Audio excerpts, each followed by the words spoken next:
হরে কৃষ্ণ। অখণ্ডমণ্ডলাকারং ব্যাপ্তং যেন চরাচরং তৎপদং দর্শিতং যেন তস্मै শ্রীগুরুবে নমঃ। ওম নমো ভগবতে বাসুদেবায়। ওম নমো ভগবতে বাসুদেবায়। ওম নমো ভগবতে বাসুদেবায়। হরে কৃষ্ণ। সকলকে কৃষ্ণ প্রীতীয় শুভেচ্ছা। হরি বল। আজ আপনাদের সামনে আমি একটি তত্ত্ব পরিবেশনের চেষ্টা করব। ভুল ত্রুটি মার্জনা করবেন। তত্ত্বটি হচ্ছে সাধ্য সাধন তত্ত্ব। সাধনের দ্বারা যা লাভ হয় তাই সাধ্য, অর্থাৎ সাধ্য বস্তু যার মাধ্যমে লাভ করা যায় তাই সাধন। অর্থাৎ আমার উদ্দেশ্য বা আমার সাধ্য বস্তু যদি থাকে পরমকে পাওয়া, তাহলে পেতে গেলে যে কর্ম, যে ভজন করতে হবে সেটাই আমার সাধন প্রক্রিয়া।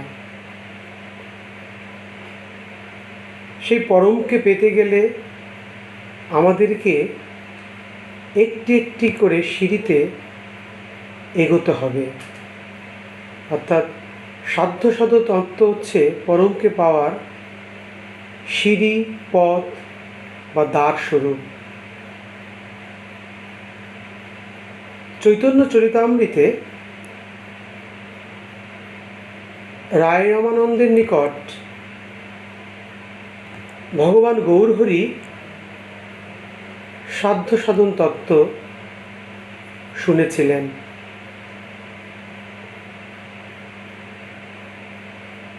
হরে কৃষ্ণ।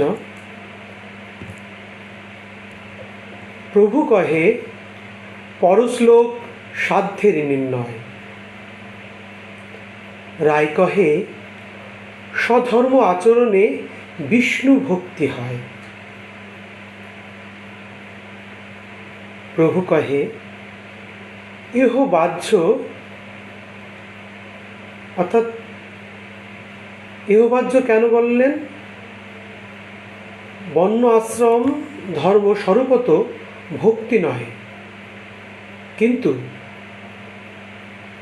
বিষ্ণু আরাধনা হেতু বলিয়া তাহা ভক্তি আরোপ করা হয়, ভক্তি বলিলেন। এই হেতু শ্রী মহাপ্রভু এহ বাহ্য অর্থাৎ বাহিরের কথা বলিয়া উপেক্ষাপূর্বক ইহার উপরিবর্তন উক্তি শুনতে চাইলেন। অর্থাৎ এর পরে কি আছে তারপরে জানতে চাইলেন। প্রভু কহে এহবাহ্য আগে কহ আর। রায় কহে কৃষ্ণে কর্মার্পণ সাধ্য সার। কৃষ্ণে কর্মার্পণ ইহা সাধ্য নহে, ইহাও একটি সাধন। কর্ম করিয়া তাহার ফল অর্পণ অপেক্ষা সমস্ত কর্মই ভগবানে অর্পণ পূর্বক তাহার অনুষ্ঠানই প্রকৃত সাধন। এজন্য মহাপ্রভু বললেন ইহা বাহ্য। প্রভু কহে এহ বাহ্য আগে কহ আর। রায় কহে স্বধর্ম ত্যাগ ভক্তি সাধ্যসার। এখানে স্বধর্ম ত্যাগ শব্দের অর্থ বর্ণাশ্রম ধর্ম পরিত্যাগ করিয়া ভগবৎ প্রপত্তি অর্থাৎ শরণাগতির কথা বললেন। এই স্বধর্ম ত্যাগপূর্বক শরণাগতিতে নিজ দুঃখ বিনাশের ইচ্ছারও কামনা অন্তর্ভুক্ত থাকায় সকাম ভক্তির মধ্যে পর্যবসিত হওয়াতে শ্রী মহাপ্রভু ইহ বাহ্য বলিয়া এতদৃশ্য সর্বধর্ম ত্যাগরূপ শরণাগতিকে উপেক্ষা করিলেন।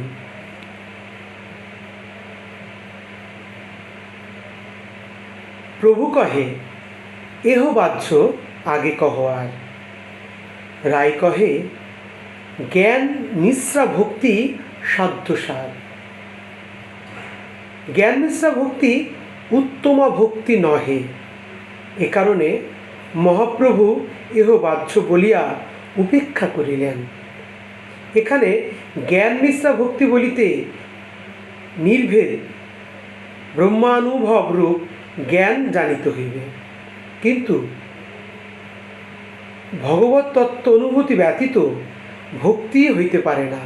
অর্থাৎ যে জ্ঞানে ভগবানের তত্ত্ব নেই, ভগবানের অনুভূতি নেই, সেটা কখনো ভক্তি হতে পারে না। যে কারণে প্রভু এহ বাহ্য বলিলেন। প্রভু কহে এহ বাহ্য আগে কহ আর। রায় কহে জ্ঞান শূন্য ভক্তি সাধ্যসার। জ্ঞান শূন্য ভক্তিতে শ্রীকৃষ্ণ প্রাপ্তি হয় বলিয়া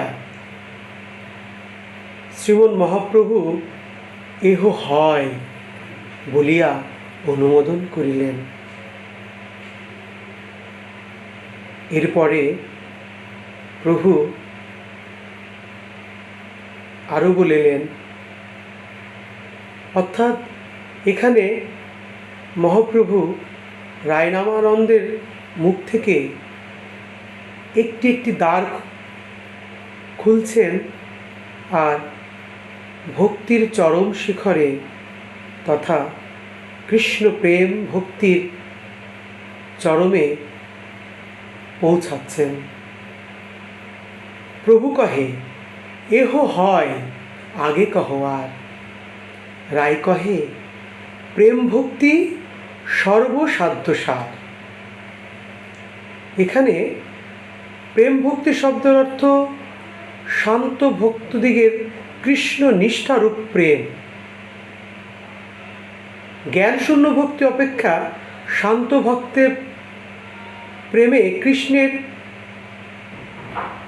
চিরৈশ্বর্য অনুভূতি দ্বারা কৃষ্ণ নিষ্ঠা থাকিলেও সেবা নাই বলিয়া শ্রী মহাপ্রভু এহ হয় বলিয়া কেবল অনুমোদন করিলেন মাত্র। অর্থাৎ এখানে শান্ত প্রেমে আমরা লক্ষ্য করি যে শুধুমাত্র কৃষ্ণের নিষ্ঠা এটাই পায়। প্রভু কহে এহ হয় আগে কহ আর। রায় কহে দাস্য প্রেম সর্বসাধ্যসার। ভগবানে মদীয় প্রভু ও আপনাতে তদীয় দাস জ্ঞান বিদ্যমান থাকায় ভাবময় হইলেও ঐশ্বর্য অনুভূতি প্রভৃতি দ্বারা হৃৎকম্প সম্ভ্রম প্রভৃতি হয় সেবা সুখে কিঞ্চিত সংকোচ করে বলিয়া শ্রী মহাপ্রভু এহ হয় বলিয়া অনুমোদন করিলেন মাত্র, কিন্তু স্বীকার করিলেন না। অর্থাৎ এখানে ভাবময় অংশটুকুই স্বীকার করিলেন। অর্থাৎ আমরা দেখতে পাই শান্ত প্রেমে শুধু কৃষ্ণ নিষ্ঠা থাকে, দাস্য প্রেমে সেই নিষ্ঠাটুকু যোগ করে এখানে যে সেবার অনুভূতিটুকু বা সেবা ভাব থাকে, কিন্তু সেখানে হৃদকম্প অর্থাৎ ভয় থাকে। এজন্য এহ হয় বলে মহাপ্রভু অঙ্গীকার করিলেন। প্রভু কহে এহ হয় আগে কহ আর। রায় কহে সখ্য প্রেম সর্বসাধ্যসার। সখ্য প্রেমে দাস্য প্রেমের ন্যায় ঐশ্বর্য অনুভবে হৃৎকম্প সম্ভ্রম আদি হয় না বলিয়া সখ্য প্রেম বিশুদ্ধ। তন্নিমিত্তেও শ্রীমৎ মহাপ্রভু এ উত্তম অর্থাৎ দাস্যপ্রেম হইতে সখ্যপ্রেম উত্তম বলিয়া প্রশংসা করিলেন। প্রভু কহে, এ উত্তম আগে কহবার। রায় কহে, বাৎসল্য প্রেম সর্বসাধ্য সার। সখ্যপ্রেমে তারণ ভৎসনা লালনাদি নাই, কিন্তু বাৎসল্য প্রেমে তাহা আছে। এই নিমিত্তে এ উত্তম অর্থাৎ বাৎসল্য প্রেম সখ্য প্রেম হইতে উত্তম বলিয়া প্রশংসা অতিশয় করিলেন। প্রভু কহে, এ উত্তম আগে কহবার। রায় কহে, কান্তা প্রেম সর্বসাধ্য সার। শুধু কৃষ্ণপ্রেমের সুখের নিমিত্তে যে সম্ভব লালসা, তাহাকে কান্তা প্রেম বলে, অর্থাৎ মধুর রসের প্রেম। মধুর রসের বা পরকীয়া রসের মূরতি শিরোমণি শ্রী রাধারানী। আমরা প্রত্যেকেই জানি কান্তাপ্রেম তথা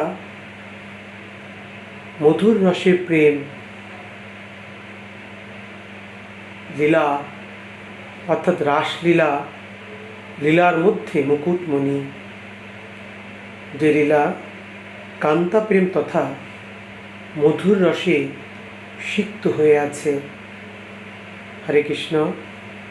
এমনিভাবে সকল ভক্ত হৃদয়ে যেন রাধা মাধবের মধুর রস বা যে কোনো রসেই সিক্ত হয়ে থাকুক, এই শুভ কামনায় আপনাদের সকলে চরণে দণ্ডবত প্রণাম। এই অধমে। হরে কৃষ্ণ।